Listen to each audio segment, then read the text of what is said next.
studio faculty, and it's my delight to introduce you and Michelle.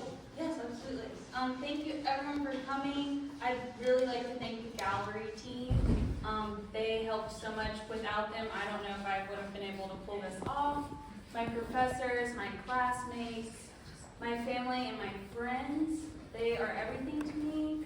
Anyone that shared in critique or just like was vulnerable in like just in any moment, whether it was in front of a canvas or outside of a canvas, like it was everything.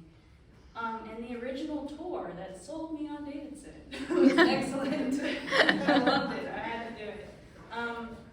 The process I'd like to talk about a little bit. I started with all of the watercolor and inks, and that was kind of like where I began. It was a little complex. I wanted to start with like a spectrum. I envisioned that from the start, but then it seemed simple at first, but then once I was like, okay, this is really getting complicated, I got like kind of dialed into it. I think another thing that really kind of was important for me was like trying to find what different colors meant to me, like what was purple, what was blue, and like maybe exploring that a little bit more. To go into that, I think there's two collections. There's the watercolor and inks, and then there's the oil. And I think that just like going through with the oil texture, I was able to really find like, okay, this is how I might be interpreting color, and just like sort of build that vernacular some more. And with the watercolor and inks, I was able to start everything and find a foundation and just kind of figure out what I was thinking about within subject matter. And I would talk about this a little bit in some of my classes, but I was like interested in this thing called like a forgettable space, we came to call it.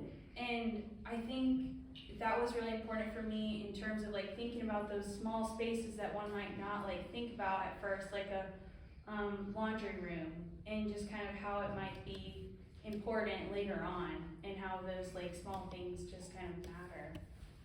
Some things that kind of influenced me was the novel Secret Lives of Color by Casey St. Clair. That was really helpful for me in thinking about titles and just like what color was. And then also the artist Josephine Halverson was really important and influential in thinking about her subject matter in kind of like spaces, and then also her use of monochrome oil paintings. So thank you guys. Yeah. Thank you.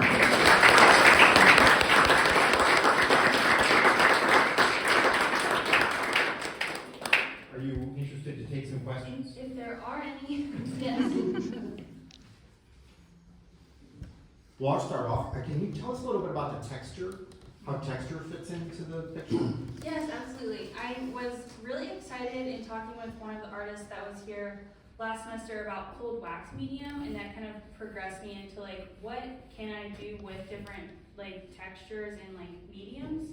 And I came across extra thick gesso, and really loved like how it looked when it dried. It was almost like icing to me. And so I really just kind of went forward with that.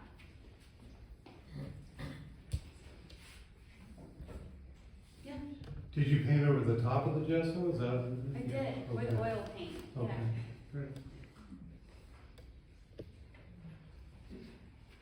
Yeah. What is the significance of these colors right here? I was hoping for that to be a little reflection of kind of like the watercolor process, and kind of how the colors do get muddled up, but when they're separated, they do have like a nice vibrancy in the water. And it was definitely not a controversy, but definitely a conversation about what specific vessel might really highlight that like notion of like liquid in relation to color. Do you have a favorite color? Yes, I love purple. Did you start loving purple, or did you love purple from the beginning, or did it evolve in that direction? I think for me it was more like I want to remove my bias of color and really try and focus on that. But then I just like kept coming back to purple. I was like, what is this? Like, this is kind of interesting. And I was really focused on like not thinking about it in like a bias way, or like thinking about it in a way that was like, okay, each color is its own personality or something. Because I remember green for a while, and then red for a while.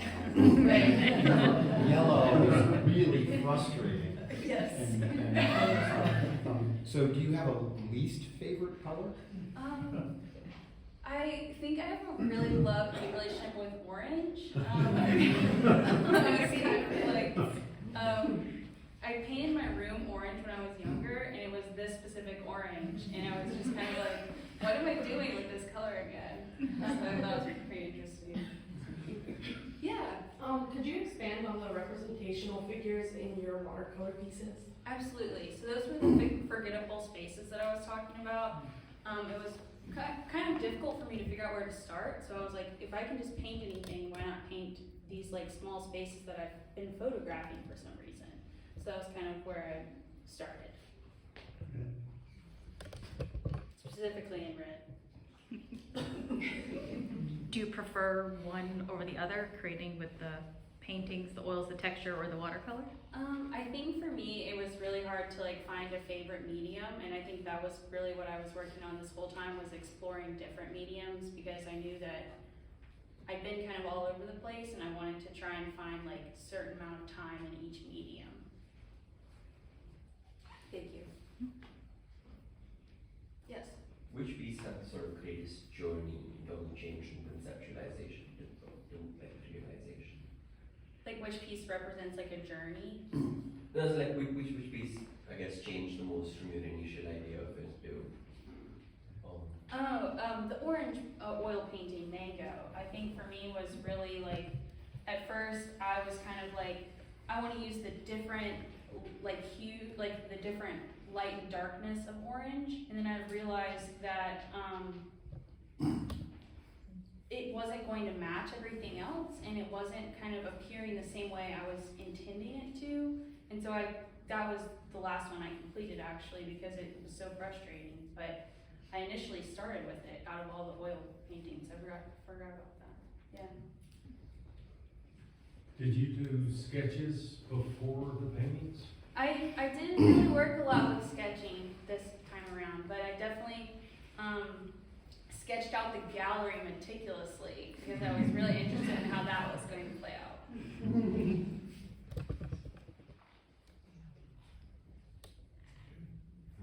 What was the inspiration behind the blue? The blue one was my experimentation with modeling paste. I was really excited about the way that it kind of dried, and I didn't use that on any of the other oil paintings, but once I found out that it was kind of doing its own thing, I kind of had to cover it up.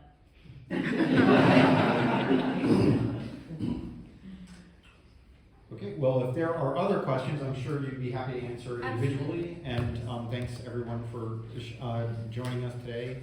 And thanks, Mary Nell.